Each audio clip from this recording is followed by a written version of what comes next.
Hello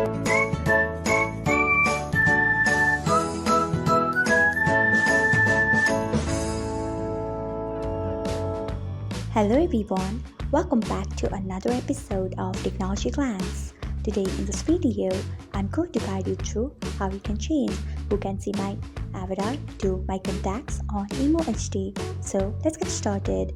Firstly, open Emo HD app in your device. Then tap on your profile icon. Next tap on security and privacy. Then scroll until you find profile privacy. Next tap on it. After that, tap on who can see my avatar.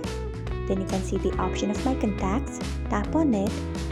So this is how you can change who can see my avatar to my contacts on Emo HD. Thanks for watching. If you found this guide helpful, we would love it if you hit the thumbs up button below. We upload great new tech tutorials like this one every day. So do not forget to subscribe to our channel and hit the bell icon so that you'll never miss another update.